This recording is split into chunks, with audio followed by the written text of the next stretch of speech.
Well, the New South Wales government's finances are in a bit of turmoil this morning after the state's auditor-general refused to sign off on them. She says a solution needs to be found for some significant accounting issues. On the same week, the state government is set to hand down its half-yearly budget. Joining me live now is the New South Wales opposition leader, Chris Minns. Try not to be too gleeful, but whose fault is this? Well, look, it's a big disaster in terms of the state finances in New South Wales, Laura. It looks as if the New South Wales government has been caught cooking the books by the New South Wales auditor-general. Now someone has to put and plug a $1 billion hole in the New South Wales finances. So this is a big problem for the state's finances. The effect has been that it looked as if the state's finances were healthier than they had been over the past 6 or 7 years, when in actual fact, the New South Wales government had created this separate company to hide the true size of the surplus. So, big problems for the finances in this state right at a point in time when we can't afford it. So you think hiding the true size of the finances or the debt, but a lot of these projects are off budget, aren't they? Yeah, certainly they are. But what the government did in relation to this is create a transport entity where they put all their rail assets.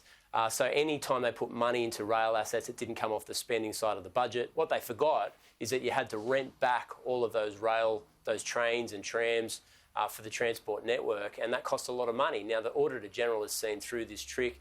She's called out the Treasurer and the Premier. Now the state's got a huge financial black hole in it, and, you know, the current Premier of New South Wales is the former Treasurer, who is the real architect of what is a financial calamity in New South Wales. My big fear now is that this will result in a fire sale on the part of the Premier and the Treasurer. They'll feel they have to sell further assets, which of course is a direct repudiation of the promise that the government made at the last election for no more asset sales in New South Wales. Well, what are the options? What would you do? Well, look, at the end of the day, I think that the key point here is to be transparent with the state's finances. Don't fudge the budget and imply to the taxpayers of this state that the surplus is bigger than it actually is. Don't create these financial entities like the Transport Asset Holding Entity and try and hoodwink the taxpayers of this state. We need to get the financial situation on an even keel first up. And then I think the government needs to understand, and the taxpayers need to be aware, that when you privatise assets that generate revenue for the budget bottom line, you lose that dividend deep into the future. It's one of the reasons, Laura, why New South Wales has a net debt position of over $100 billion over the next few years, which is a huge amount of money. In fact, the largest the state has ever seen in its entire history. This is what you could inherit, though, in about a year's time. So what do you do? Yeah, well, look, I'm sure the New South Wales government will be demanding an explanation for as to how the New South Wales Labor Party will clean up their mess. But at the end of the day, we need to work out from the New South Wales Premier how this disaster eventuated, why they decided to go down this route where they created an off-book entity that they've been caught out for.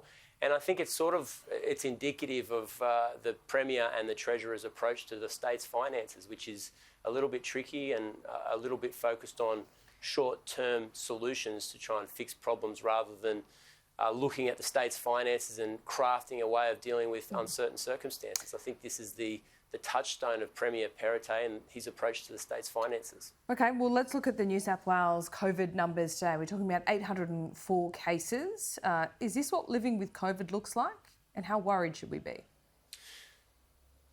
Oh, look, I would urge calm on the people of New South Wales. Obviously, we've gone through a very difficult past couple of years. The vaccination rates in this state are extremely high. 94.5% for first dose is one of the highest in the entire world. And our public hospital system is holding up when it comes to the circumstances of the last 2 years. Even though you're seeing rising numbers of infections in other jurisdictions around the world, New South Wales has done well over the last 2 years. What we would say, and what we're asking the New South Wales government for in the next couple of days, is some clarification as to how the protocols will work if there's an infection in the workplace, given that QR codes will be removed from public premises tomorrow. So we want to understand and have a clearer sense as to what will happen if there's an infection in the workplace, how people will be notified, and how we'll deal with rising infection rates in the community. Well, just with the workplace, what should happen there? Aren't we getting to a stage, and isn't living with COVID meaning that people eventually won't have to isolate, particularly after a booster shot? That seems to be the evidence from other jurisdictions around the world. I mean, look, I'm quite cognizant of the fact that this is a fast evolving set of circumstances. The Omicron variant was really only drawn to the attention of public health officials in New South Wales in the last fortnight. So clearly they're looking at jurisdictions around the world to see how their public hospital system is dealing with the rising infection rates and how they've dealt with the rising number of infections within the community. So I'm not going to jump all over the Premier of New South Wales in relation to the current set of restrictions and guidelines over the next couple of weeks, but obviously you need to make changes if the circumstances change, and if the Premier feels that those protocols need to be moved, then he can expect bipartisan support from the opposition, provided, of course, it's done in concert with the Chief Health Officer. Well, many think that you are the leader in waiting in New South Wales, and, you know, election only a year away. You seem much more willing to live with COVID than any of your Labor counterparts in other states. Do you think that is a fair assessment of where you're at, and would you continue on this trajectory?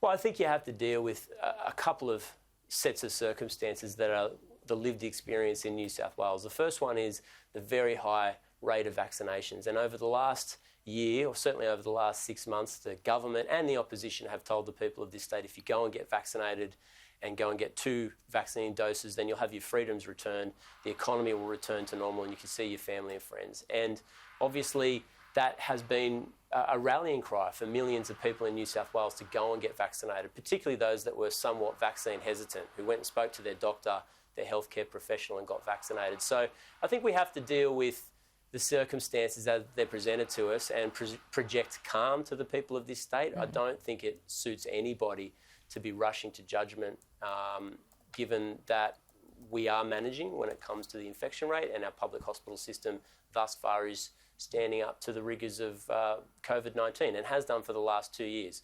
Again, Laura, I just say we need to obviously make sure that we're using and acting on the advice of the Chief Health Officer, Kerry Chant. She steered us through the last 2 years along with the former Premier, Gladys Berejiklian, and I think her advice and understanding of the circumstances are invaluable. Okay, no one's panicking. New South Wales. There you go. Thanks so much. We'll see you soon. Thanks, Laura.